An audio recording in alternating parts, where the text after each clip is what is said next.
everyone, welcome back to the final part of the Book One Cozies Club chapter by chapter for Midsummer Night's Mischief, the first book in the Wiccan Wheel Mystery series by Jennifer David Hesse. I'm Di, and this is my audio-only reading vlog for this book.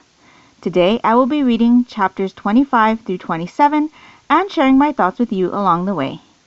Due to the nature of this reading vlog, there will be spoilers, so if you haven't read these chapters yet, I suggest that you not listen to this recording until you have. If you would prefer to hear my general thoughts on this book in its entirety, keep an eye out for my Book One Cozies Club series First Impressions video, which will be posted sometime after the reading vlogs for this book have commenced. So how is everybody doing this evening? I am super excited to find out who the culprit was that stole the first folio, and maybe confirm what the motive was. I think the motive that stands out to me the most is that, they were going to sell it for money. I think that's just because we've had several people who have, been in a financial pickle, and so that's kind of the most obvious motive for it. But at the same time, maybe it has to do with the fact that the person really enjoys Shakespeare and will treasure this piece of literature. So I'm going to dive into chapter 25 right now, and I will be back with you in a bit.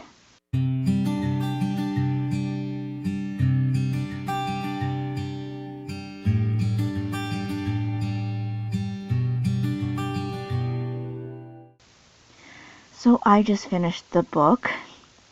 I am slightly disappointed at who the culprit ended up being. That was such an obvious choice from the get-go. I kind of feel a little meh about how this went down. I will confess that I did go back and read the prologue last night after I talked to you. I had said that I was going to do that 2 videos ago, I think, because I had mentioned that it didn't feel like the person who took the folio was related to the family, that I didn't get the feeling that the person was a family member based on how that prologue was written and the things that were kind of running through the thief's mind. But there was something in the prologue that really made me think that it was the McPeppers? The little Bo McPepper? Was that his name? I can't remember. But the gambling debt. It was from the gambling debt, because there was a line in there that seriously pointed towards that gambling debt, or so I thought. So while I was still slightly surprised that it was Jeremy after I was thinking it was going to be Bo Jr. I'll just say Bo Jr. because I'm really not sure what his last name is. But even though I was slightly surprised that it ended up being Jeremy and not Bo Jr., I kind of feel lackluster about how this whole thing went down. I am glad that Kelly and Wes made amends, and it looks like they're going to have a relationship going forward. That revelation about Crenshaw, though, I'm kind of not on board with that either. It surprised me that he had those types of feelings for Kelly. It surprised me that he was the person in the donkey suit. It was a donkey suit, right? Donkey suit at the fair? I thought he completely hated her, just by the way he acted. And maybe because I was reading the text and not actually hearing somebody say his lines came out more harsh in my head than maybe he actually delivered them. And maybe that's why I didn't catch on to the fact that he had feelings for Kelly. What did you think about that? Did you suspect that Crenshaw had feelings for Kelly? I mean, every time we've seen him, besides when he finds out about the first folio when Eleanor was still alive, he's kind of been standoffish. He's not had nice kind of things to say to Kelly. He's looked at her condescendingly. And so never in my wildest dreams would I have thought that Crenshaw had feelings for Kelly. I would have much preferred if it was the fact that Crenshaw had feelings for somebody else in the office. That would have made sense to me. And then the fact that Crenshaw took care of Kelly's clients for the last 2 weeks because maybe he felt bad about what they were doing to her, or he realized that she had no control over what happened. Something to that effect. But to have him have feelings for Kelly didn't really make sense to me. In any case, I did end up enjoying this mystery, at least the investigative parts, the mystery aspect of this story. I thought it was pretty clever of Kelly to run a stakeout, and that's how she caught Jeremy. It got a little bit more exciting at that time, but unfortunately I didn't feel like the entertainment value was there for me in this book as much as I thought it was going to be. Like I had mentioned in previous sections, I do really feel like this was more romance than mystery. The romance part was quite a bit of it, and even at the end with the whole Crenshaw revelation, I still consider that under romance. But yeah, I am glad that Kelly and Wes will continue with a relationship. I did really think that they would make a good couple. I will probably continue to the next book in this series. It sounds based on what I've read of the summary, which I don't do often, but I did because I was unsure about my feelings on this one right after finishing. Plus there was a little excerpt or a little snippet of the summary at the end of my copy.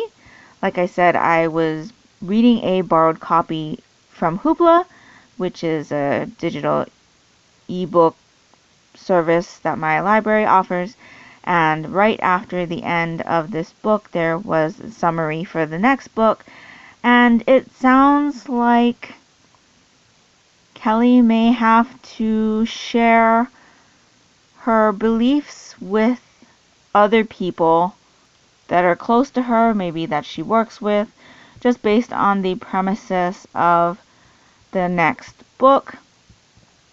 She did mention at the end of this one that she was feeling like maybe she would tell Wes about her practice of Wicca, which I thought was great, but I don't think she has yet. I don't think she will until the next book. I'm really hoping that she will share that with Farah as well.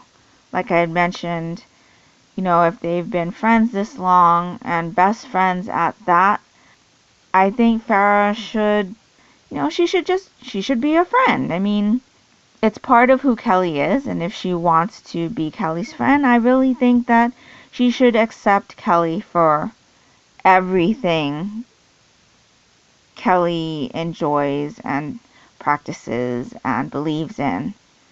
Otherwise, she's not really a friend. So I'm hoping to see some revelation or some confession. I don't know that you'd call it a confession, but I'd like Kelly to share her beliefs with Farah and Wes at least. And we'll see if she's able to keep that from her coworkers.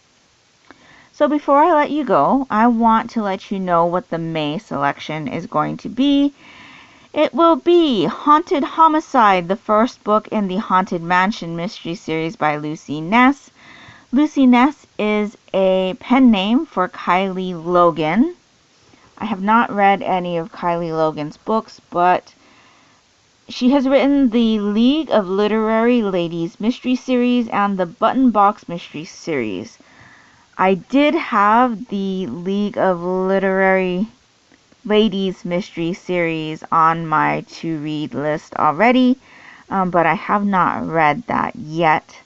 I was immediately drawn to this title because it said Haunted Mansion on it, and I'm a big fan of the Haunted Mansion ride at Disneyland and Disney World. It is definitely one of my favorites, and so it was a no-brainer for me to pick this one up. This came out in 2020. The second book in this series came out this month, April 2021. So I'm really looking forward to getting into Haunted Homicide next month.